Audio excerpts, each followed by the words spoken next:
Kota factory release हुआ, मेरे दोस्त ने कहा भाई देख लिया, मैंने कहा नहीं यार मैं नहीं देख पाता उस चीज को, ठीक है। जो कोटा में बच्चे हैं ना, वो अगर वो कोटा फैक्ट्री देख ले, मैं ये नहीं कह रहा बेकार है भाई साहब, नहीं अच्छा ही होगा, ठीक है, पता लगे कोई केस डाल दे भाई साहब, केस का भरोसा नहीं है आजकल। हाँ मैंने देखने की कोशिश करी थी, मैं लिटरली बता रहा हूं भाई, मेरे से नहीं देखा गया,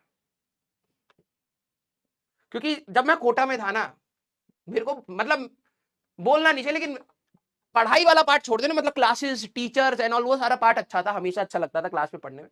लेकिन भाई जो उसके बाद की कहानी होती है ना कोटा की, मैं एक दो सीन देखे हैं भाई साहब, मेरे को अपने टाइम याद आ गया, मैंने कहा नहीं भाई अब मैं नहीं जी सकता वैसे, और मैं वो सोचना भी नहीं चाहता। जैसे आप सभी लोगों को लगता है ना यार इतना कंपटीशन है, इतना कंपटीशन है, इतना कंपटीशन है। आज मैं जो भी हूं, मैं ये मानता हूं कि मेरे वहां के टीचर्स ने ही जो मुझे पढ़ाया, और जो मैंने पढ़ा, जो कोटा में मेहनत करी, मैं उसी की वजह से ही हूं। ये बात तो नहीं, वैसे 11th-12th में भी मेरे टीचर्स ने मेरे साथ बहुत मेहनत करी, मतलब सभी टीचर्स का योगदान है, लेकिन है अगर मैं सभी में बोलूं तो मेरा कोटा का जो जर्नी था उसका एक पार्ट, बहुत अच्छा पार्ट मैं बोल सकता हूं कि मेरी लाइफ में कंट्रीब्यूशन रहा। लेकिन भाई वो किन किन ने देखा है, कौन कौन कोटा से है, मतलब अभी आप लोग ऑफलाइन कोचिंग भी वहीं से कर रहे हैं या कोटा में रह रहे हैं, ठीक है। मैंने और किसी सिटी का तो कॉम्पिटेटिव नहीं देखा, जैसे सुनने में आता है कानपुर में भी बहुत कोचिंग्स हैं, ठीक है, कानपुर है, और साउथ में भी कई जगह पर है, सीकर में भी बहुत है कोचिंग है। भाई मैंने तो कोटा देख के ना सर टीचर का पेन दिखाया है, बेटा बच्चों का भी है उसमें। मैं तो स्टार्टिंग में बच्चों वो अपना वाला टाइम याद आ गया था भाई, जब कोटा में जाते हैं तो क्या होता है भाई, कई सारे हैं, पता है वो, मतलब मेरे से नहीं देखा गया, मतलब मैंने थोड़ा सा देखने की स्टार्ट करी थी, लेकिन मुझे अपना वो टाइम याद आ जाता है। सिर्फ क्लासेस का टाइम अगर मैं हटा दूं ना, जब मैं टीचर्स के साथ था तो टीचर्स के साथ एंजॉय करते थे, पढ़ते थे, उसके बाद वाला टाइम मेरे को आई हेटेड इट, पता नहीं क्यों, इतनी गर्मी, खाने पीने का कुछ वो नहीं। और अभी तो चलो तुम्हारे पास मोबाइल है, हमारे हमारे समय पे उस समय वैसा मोबाइल भी नहीं होता था, तो और पैसे भी बहुत ज्यादा लगते थे, तो ऐसा भी नहीं कि भाई अकेला फील हो रहा है तो घर वालों से बात कर लें। और टू बी वेरी ट्रू, हम इतना पढ़ाकू में थे भी नहीं, मतलब पढ़ लेते थे, समझदार थे, मैं ये कह रहा हूँ कि ठीक है चीजें समझ आ जाती थी, मेजोरिटी 60-70% क्लास में समझ आ जाता था, काफी सारे डाउट रह जाते थे। तुम बिलीव नहीं करोगे, मैं पूरे टाइम कोटा में मैं एक बार भी डाउट कॉर्नर पर, मतलब वो डाउट सेंटर जो भी होते हैं, वो मैं कभी गया ही नहीं, कभी नहीं गया, पूरी जर्नी में एक बार मैंने अपने टीचर से डाउट नहीं पूछा, एक बार।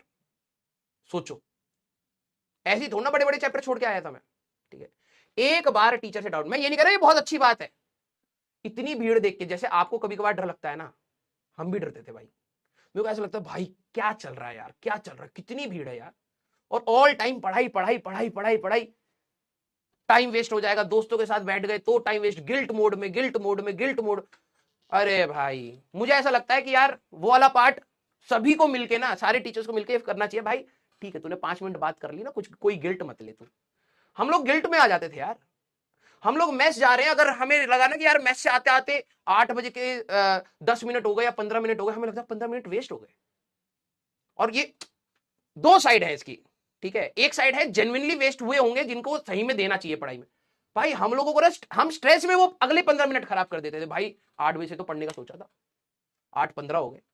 फिर समय के साथ लाइफ में समझ आई कि यार ठीक है वो चीजें भी इंपॉर्टेंट थी, लेकिन यार दोबारा मैं वैसी जिंदगी नहीं देखना चाहता, तो चिल होके जितना कर सकते हो उतना करो, भगवान उसमें आपको खुश होके दे देगा भाई, ठीक है।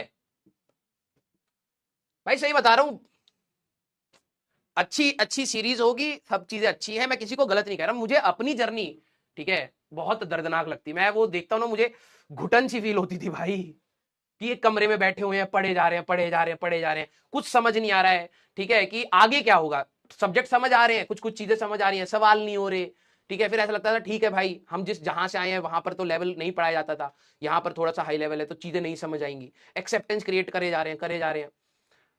हाँ भाई कैसे निकले वहां से लेकिन मैं आपसे बैड मेमोरीज, बैड नहीं यार, मतलब कैसे बोले यार, मतलब मैं तुम्हें एक्सप्रेस नहीं कर पाऊंगा, क्योंकि ऑनलाइन वर्ल्ड है ना, लोग बहुत गलत तरीके से इसको ना बोलेंगे, देखो ऐसा बोल रहा है वैसा बोल रहा है। यार बीइंग अ स्टूडेंट मेरे को ना, मेरे को ऐसा लग रहा है कि मेरे को शायद वैसी टीचर्स और वैसा इन्वायरमेंट थोड़ा सा ओपन जोन में मिलता। ओपन जोन मतलब ठीक है भाई नहीं हो पा रहा तो एक्सेप्ट इट, ठीक है।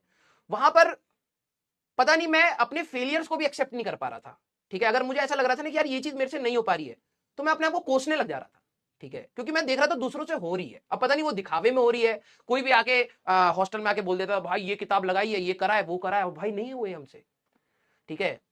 तो अपने फेलियर को भी एक्सेप्ट नहीं कर पा रहा था मैं उस समय, ठीक है, बहुत टॉर्चरस था वो मेरे लिए। अब मैं इंट्रोवर्ट था, मैं बहुत कम लोगों से बोलता था, मैं, आप बिलीव नहीं करोगे, मैं कोटा में था, तो मैं जिस अपने एक दोस्त के साथ गया था एक वो था, और कोटा के बिल्कुल जर्नी के बिल्कुल लास्ट में फरवरी में जाके मेरा एक दोस्त बना, राहुल झमनानी करके था, ठीक है, एक दोस्त, सोच रहे हो पूरे उसमें। अब मेरे जैसे कई बच्चे होंगे, और ऐसा नहीं है कि मैं खड़ूस इंसान हूं कि मैं जाके दोस्ती नहीं करना चाहता, मैं लड़ रहा हूं लोगों से, नहीं है ही नहीं भाई, मैं कम बात करना चाहता हूं, ठीक है।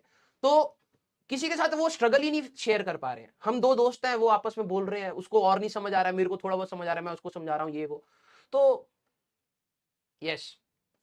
लेकिन मैं आपको एक बात बोलूंगा, ये पूरी जर्नी होती है पेनफुल, लेकिन यस वही है कि हम बच्चे के फॉर्म में गए थे, लेकिन थोड़े से मेच्योर फॉर्म में बाहर निकले। जब हम लोग बाहर निकले तो हम लोगों ने चीजों को समझा, ठीक है। बस आप सभी लोगों से बोलूंगा यार, चीजें जैसे मैं आप लोग कहते हो ना कि सिर्फ डिमोटिवेशन होता है, लेकिन फिर वही बात है, प्रैक्टिकलिटी से सोचना स्टार्ट करिए, ठीक है, क्योंकि हम लोग इमोशनल फ्रेंड, हम छोटे थे यार, उम्र क्या है तुम्हारी भी उम्र क्या ही है, 18-19 ज्यादा से ज्यादा, ठीक है, 17-18 की उम्र, मेच्योरिटी इतनी है नहीं अभी, ठीक है। तो हम लोग ना दूर की चीजें सोच नहीं पाते, और जब सोच नहीं पाते हैं तो अपने आप को डिमोटिवेट कर लेते हैं।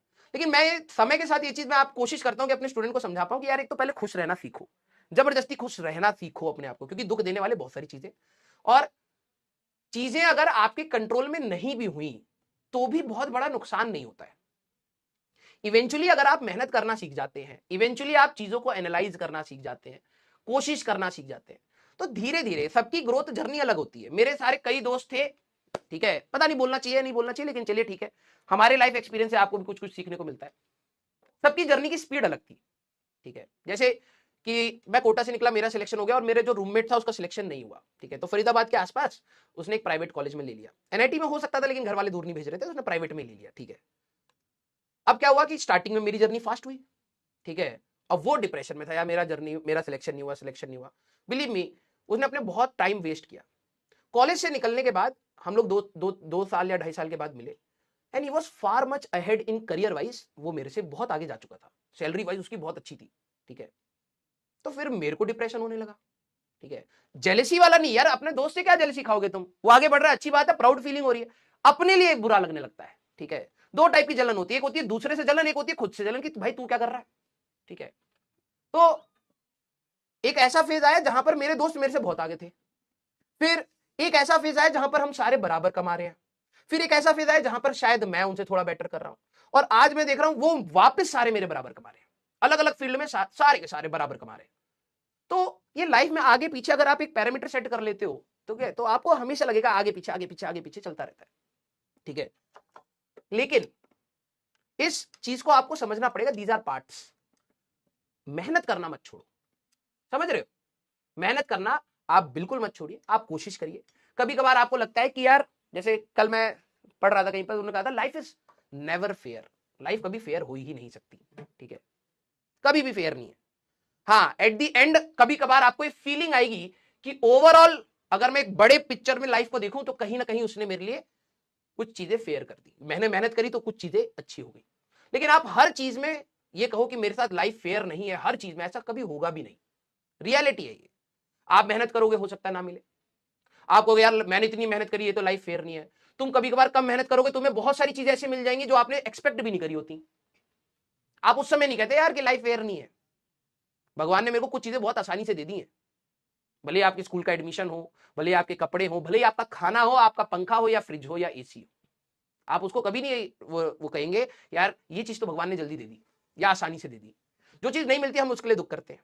तो आप ये चीज समझिए, लाइफ हमेशा आपके लिए फेयर नहीं रहेगी। हम लोगों के हाथ में क्या है, हम लोगों के हाथ में सिर्फ मेहनत है। यस, तो आप सभी लोगों का बेटा एक टफ टाइम है जहां पर आपको शायद लगेगा यार आपको कोई समझ नहीं रहा है, या आप जो सोच रहे हो वैसा कुछ हो नहीं रहा है। होता है, नॉर्मल है, ठीक है, नॉर्मल है। ज्यादा अपने दिमाग में आईआईटी को ओवर हाइप्ड करके मत रखिएगा, ये मैं अपने पर्सनल लाइफ एक्सपीरियंस से बता रहा हूं। अच्छे कॉलेजेस हैं, नो डाउट, नो डाउट, ठीक है, लेकिन ओवर हाइप मत कर दीजिएगा कि भाई आईआईटी दिल्ली, आईआईटी बॉम्बे, अच्छे कॉलेजेस हैं नो डाउट, इंडिया में उनसे बेहतर कोई नहीं है नो डाउट, लेकिन ऐसा भी मत कर देना कि यार अगर खुदा ना खास्ता अगर आपको वो नहीं मिल रहा तो आपको जो मिल रहा है उसके लिए आप ग्रेटफुल नहीं है। और भगवान जब देता है ना कुछ सोच के देता है। अब आपको मान लीजिए कोई भी चीज मिली XYZ, जो आपने सोचा वो नहीं मिली, और आप उस पर हर दिन थूक रहे हो कि अबे यार ये क्या मिल गया मेरे को, क्या मिल गया मेरे को, क्या मिल गया। भगवान वो भी ले लेगा, ठीक है, वो भी ले लेगा उस दिन। तो जो चीज मिलती है आप मेहनत करिए, भगवान ने ऊपर से कुछ सोच के दिया होगा, उस पर फिर पॉजिटिव एनर्जी के साथ मेहनत करिए। कभी चीज अच्छी मिलेंगी, कभी चीज अच्छी नहीं मिलेंगी, ये हमारे हाथ में होता ही नहीं है। क्लियर? यस। हाँ, कठिन टाइम है, मैं मानता हूं, मेंटली फ्रस्ट्रेटिंग टाइम होता है जेई की प्रिपरेशन, इसीलिए वन ऑफ द टफेस्ट में भी है। सवाल भी टफ है, और एज क्या है, 17-18 की उम्र पर कोई बच्चा अपने आप को इतनी मेच्योरिटी के साथ इतने डिस्ट्रैक्शंस के बीच में होल्ड ऑन कर जाए, कठिन तो है। यूपीएससी का एग्जाम भी कठिन है, लेकिन वो जिस फेज में उनकी कठिनाइयां अलग है। वो 24, 25, 26 की उम्र पर जब आप यूपीएससी की तैयारी कर रहे हैं, जहां घर वाले आपसे एक्सपेक्ट करते हैं अब आप कुछ कमाओगे, घर की मेहनत, घर पे कुछ सिचुएशन चेंज होगी, आपको वो लोड आता है, आप मेच्योर हो, आप डिस्ट्रैक्शंस हटा देते हो लाइफ में, आपको रियलिटी समझ आती है। लेकिन बात यह है, पेपर भी कठिन है और कठिनाइयां घर की तरफ से आती हैं। फिर अभी आपके लिए हो सकता है कठिनाइयां घर की तरफ से नहीं है, आपकी एज छोटी है, आप मेच्योर इतनी जल्दी डिसीजंस नहीं ले पाते, आप भटक जाते हो, कई बार डिस्ट्रैक्शंस में आ जाते हो। तुम देख रहे हो जो भी बच्चे सेलेक्ट हो रहे हैं वो अपने आप को कहीं ना कहीं इन सारी चीजों में होल्ड कर जाते हैं। पेपर दोनों यूपीएससी और वो अपने अपने जोन में अलग अलग कठिनाइयां पकड़ते हैं। लाइफ के जिस जोन में आप पेपर दे रहे हो ना, वो वाली चीजें झेलना सबके लिए बराबर नहीं होती, ठीक है।